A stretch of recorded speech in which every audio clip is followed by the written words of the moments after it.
Selesai diumumkan dan disepakati oleh seluruh hadirin, saya Timurip ditemani BM Dia mengetik naskah proklamasi menggunakan mesin ketik yang ada di hadapan Anda sekarang. Oh iya, ini Bapak Ibu, ini orang Jepang atau tentara Jepang yang membantu tentara Indonesia dalam mempertahankan kemerdekaan. Nah, sama pemerintah Indonesia diberikan sebuah penghargaan, namanya Bintang Jasa Brilliant, karena beliau berjuang langsung di medan pertempuran. Sama. Ini ketika dia menerima penghargaan tahun 58. Ya, jatuh.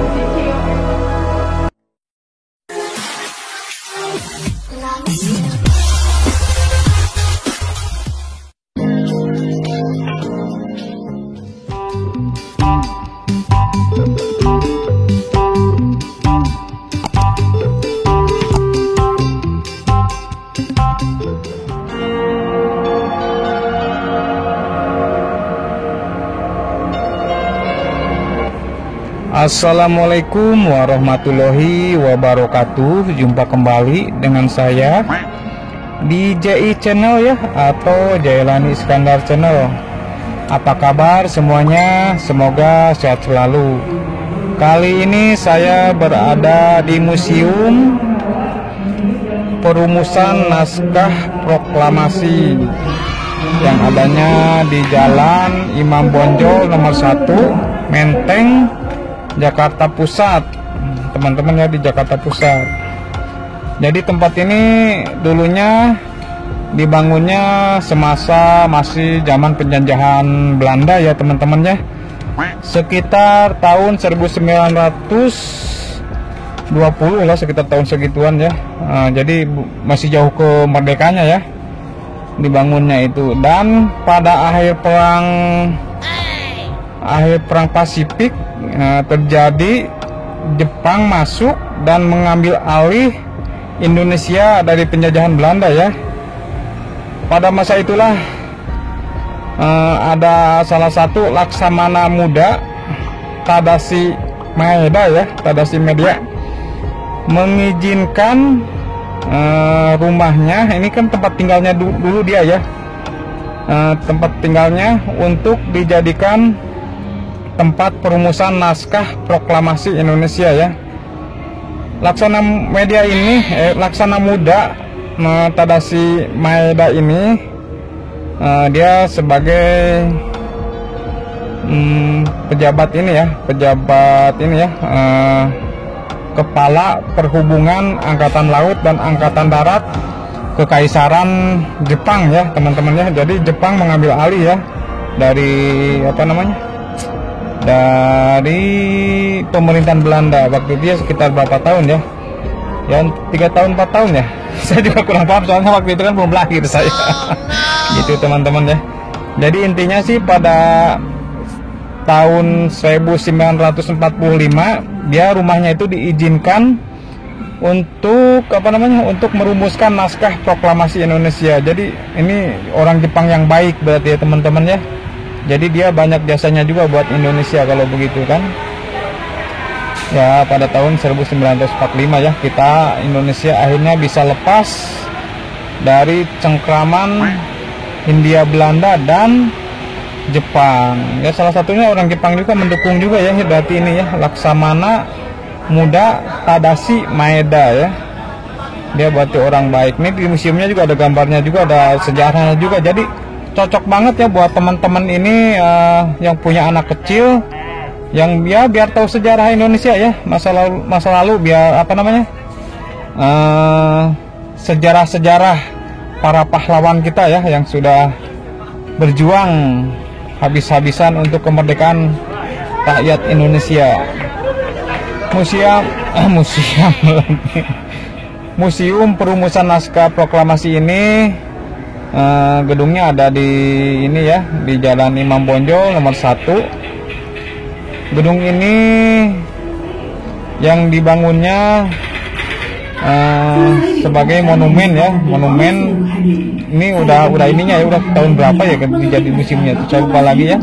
Jadi monumen peristiwa proses perumusan naskah proklamasi kemerdekaan rakyat Indonesia ya. Luas tanahnya sekitar 3.914 meter persegi. Dan apa namanya? Dan ada luas bangunannya.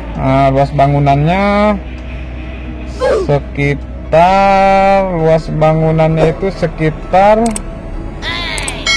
1.138 meter persegi ya teman-teman ya. Jadi ini lumayan luas juga ya, luas ini. Jadi boleh dikunjungi lah buat teman-teman ya, biar kalau dilihat langsung kan lebih jelas gitu ya. Dan didirikannya itu pada tahun 1920 ya, sekitar tahun segitu ya teman-teman ya. Dengan gaya arsitekturnya Eropa ya. Ya mungkin zaman dulu kan 1920 ya masih penjajahan Belanda, jadi gedungnya ya gaya-gaya Eropa lah, kayak kota tua kayak begitu ya. Banyak kan peninggalan kolonial Belanda ya, gedungnya kayak gitu ya, kayak seperti di Eropa begitu teman-teman.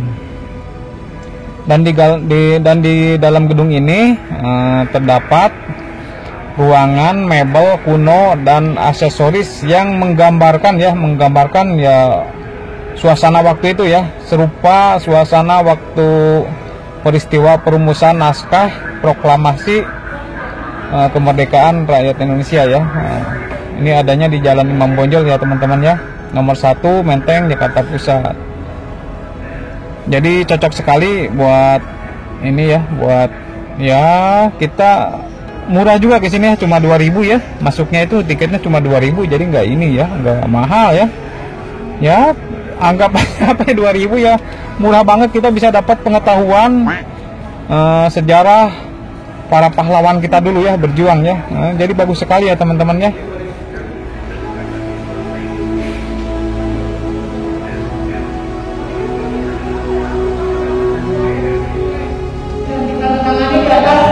Piano ini loh Ibu ya.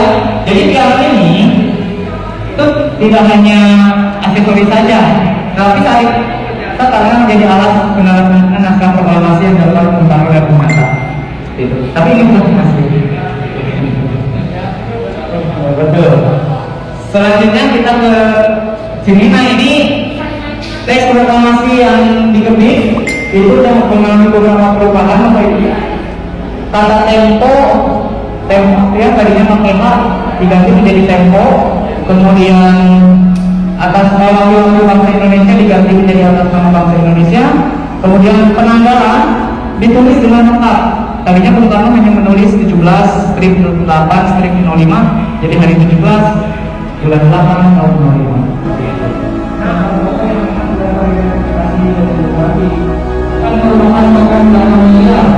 Tetapi dia berjuang bertahan dengan orang yang lain. Boleh? Kalau tidak, kita akan lanjutkan perjalanan ke Bapak Ibu. Nah, tetapi sekarang kita sedang melaksanakan pameran temporer Bapak Ibu. Pamerannya dibagi dua. Ini melihat bagaimana hubungan antara Indonesia dengan Jepang. Jadi dari versi awal sampai kepada masa proklamasi kemerdekaan. Boleh?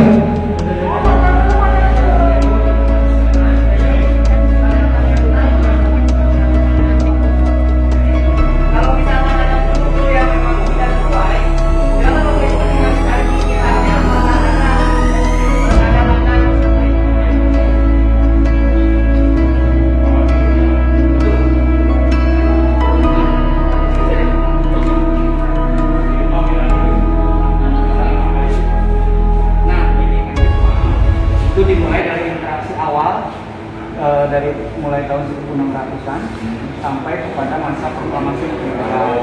Jadi di sini ingin ditunjukkan bahwa ternyata Jepang itu banyak memberikan pengaruh kepada Indonesia, sampai bahkan pengaruhnya itu masih tetap ada sampai sekarang gitu. Masih tetap bisa dibilang, mungkin bahkan bisa dibilang menjadi ciri khas dari masyarakat Indonesia sendiri gitu. Misalkan seperti penggunaan RT dan RW itu kan dari zaman Jepang. Kemudian upacara bendera juga dari zaman Jepang. Iya, dari struktur pas zaman Jepang origami namanya. Jadi Jepang itu sangat bagus sekali dalam mengontrol masyarakat sampai lapisan paling bawah. Jadi itu untuk pengontrolan. Ini sampai kapan? Sampai tanggal 10 September waktu itu. Masih lama. Itu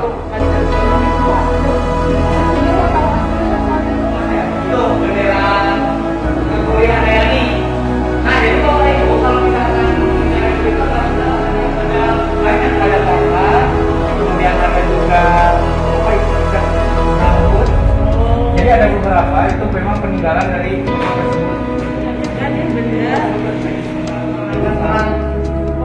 pembelasan air.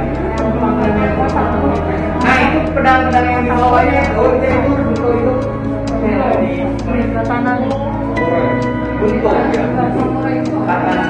Katana namanya kalau pedangnya. Kalau samurai orangnya, katana atau buntung itu baru senjatanya ya pedang.